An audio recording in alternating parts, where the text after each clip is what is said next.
Hi and welcome to this new episode looking at the heroes and villains of Warmachine. I'm Chris and one of the hosts of Darker Days Radio, and this is our Dark Iron series on Warmachine.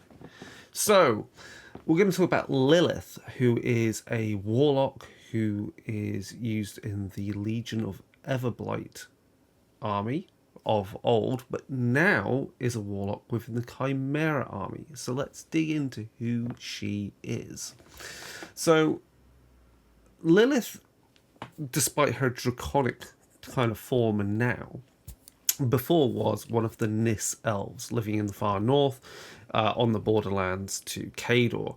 And some Nis elves, they're quite fearsome, killed a Khadoran. The Khadorans retaliated, which led to an ambush killing Lylyth's father, and so she went on a bloody rampage and she killed many Khadorans in their originating village of those woodsmen and others. Now, this war continued against the humans, against the Khadorans for some time, until obviously many members of her own tribes and other tribes of the Nis Elves had enough of this blood feud. And in one conflict, Lylyth was grievously wounded, left for dead, and finding her just after his own transformation was Thagros, an Ogren, who was also the bearer of the Arthanc of Everblight. So he is the embodiment of Everblight, at least in a more restrained form. You see, Everblight, by being within an Arthanc, is less easily detected by his dragon kin, and this was his plan, to take a shard of that Arthanc and put it in others, to use them as his leaders, generals, and weapons against his kin and the rest of the world. So Thagros placed an Arthanc into the chest of Lylyth, and at that moment she was transformed into a warlock, the blight essence pulsing through her veins. And this changed also her experience of the world. It was overwhelming for her senses, and this is why we have many of the Nis Elves, warlocks of Everblight, wearing helms to block their eyesight in a way to help reduce the overwhelming light and senses that are interfering with them, so they can better work as his warlocks in general. So Lylyth's first actions for Everblight, for Thagros, was to act as a herald and a scout, as Everblight wanted to turn the Nis Elves over to his control, to use them as his armies against his kin. And so Lylyth is the perfect tool for this, going from village to village, from tribe to tribe. Over time, his forces expanded, and Lylyth was sent to hunt others. This included finding the Arthanc of Pyromalfic, another one of the Dragon King and progeny of Toruk. She was sent on that recon mission to prove that it sat in the Castle of Keys, and then having discovered it, she was almost again killed, though, and for a brief moment, she was ready to remove the Arthanc from her body, have her senses restored, but she was saved.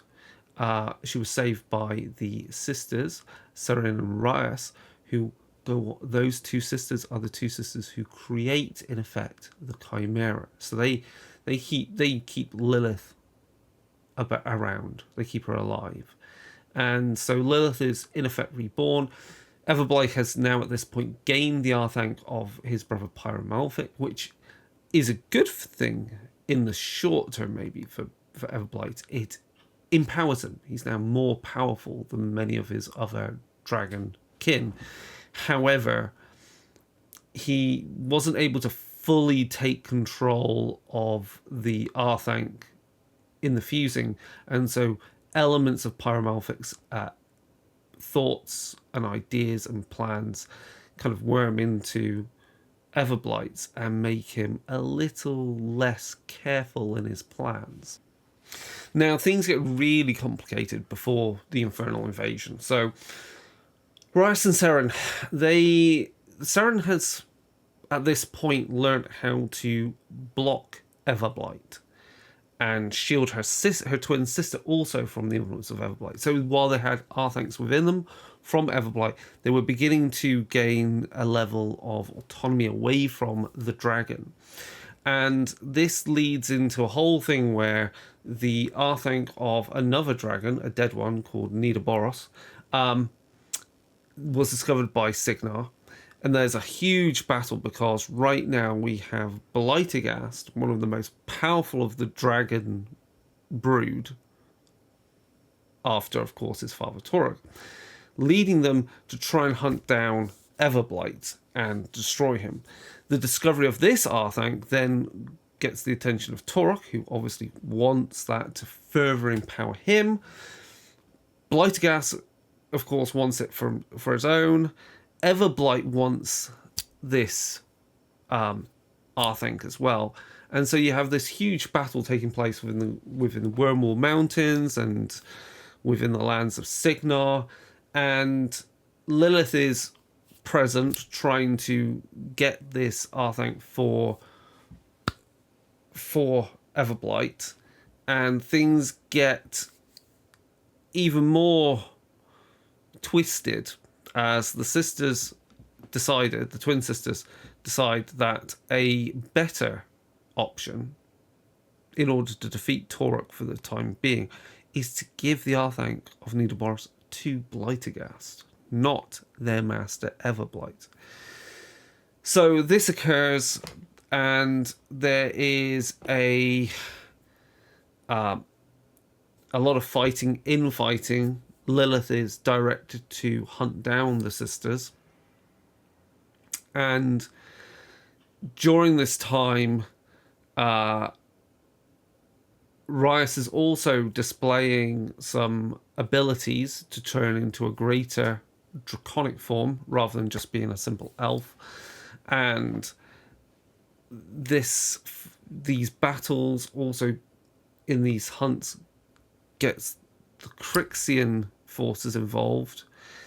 It all is a complex mess that Lylyth is trying to navigate to do her master's work, while the sisters clearly are trying to find a means to extract themselves from Everblight's will.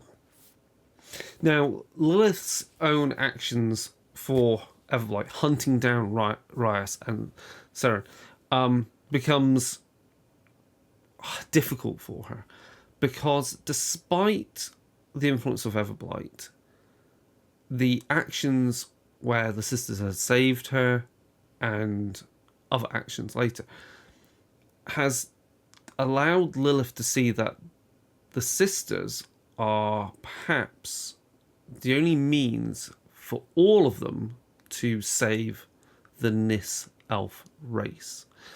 And this is why when Lylyth has the chance to slay one of the sisters, she purposely misses with her bow. So Everblight is keen to recover the Arthancs of these two sisters and is out there trying to lay traps for them. And there will be finally a surprise attack in the ruins of a Mordic temple. Of course, despite these well-laid plans, they're not as well designed as you would expect from Everblight, whose brain, his mind, is being influenced, corrupted, jumbled by the influence of Pyromalfic, who he had before obviously absorbed. And because of this, Everblight takes greater risks to lure out the twin sisters, for Lylyth to then be in a position to make some killing blows. And amongst these risks is putting certain Warlocks in harm's way. One of these is Vale. Vale is a Nis elf herself and had been part of the orchestrating the actions, orchestrating the events which lead to the Nis being taken over by Everblight. So she is the ultimate traitor to the Nis race, which is why the sisters aren't too bothered by killing her, and neither is Lylyth. The final confrontation, which would lead to Lylyth's eventual transformation, occurs as the other Warlocks have been slain, and it's down now to Lylyth and Thagrosh as the carriers of Everblight's essence. And Rias once more takes the form of a wingless, two-headed dragon to fight Thagrosh, and it's a bloody battle. Lylyth again has the opportunity to fire a killing blow at Rias and misses. With Thagrosh effectively defeated at this point, and Everblight, fleeing from both Warlocks, removing his influence to once more hide, Lylyth has some freedom and autonomy again, and is able to converse with Rias and with Rias's new generals. For Rias at this point now, we're at the point after the Infernal Invasion. Rias, as this two-headed dragon, is not a dragon of Everblight, but is in fact a dragon of the Khymaera, and is two-headed because Rias also contains in their body the Arthanc of her sister Seren. So we have this battle between Thagrosh and this new type of dragon, this biomechanical dragon. And Lylyth, for having not interfered in the battle, is led away and is offered to join the Khymaera. And so Lylyth is ready to, tears the Arthanc from her body and is ready to discard it, giving herself up, and hoping that Rias and Seren are going to continue the dream of the Nis people. So the Khymaera is an attempt, in some respects, to save the Nis through maybe transformation. And Lylyth is taken away and is escorted by Rassic into a temple and is greeted by this two-headed beast, which is Rias. Or at least she was expecting to. Rias takes her elven form once more. So she has this ability to shapeshift. And Lylyth is promised not only immortality, but freedom, the freedom that she has lacked for decades under Everblight's control, and the chance to have her memories return and to create a new future, a future for the Nis, in a way. So Lylyth is then, at that point, remade. You could almost say reformatted, because of course the power of Cyrus, the machine goddess, is part of the fusion with Everblight to create the Khymaera forces. And Lylyth is remade into this draconic being with wings. She's greater, faster, more powerful, and is given a brand new compound bow through which can channel her magics as well. And this is a turning point for Lylyth, because of course also at the in the time of the Infernal Invasion and so forth, the god of the Nis Elves has died. So effectively for Lylyth, so much of her race, her being, is dead, in part thanks to Everblight.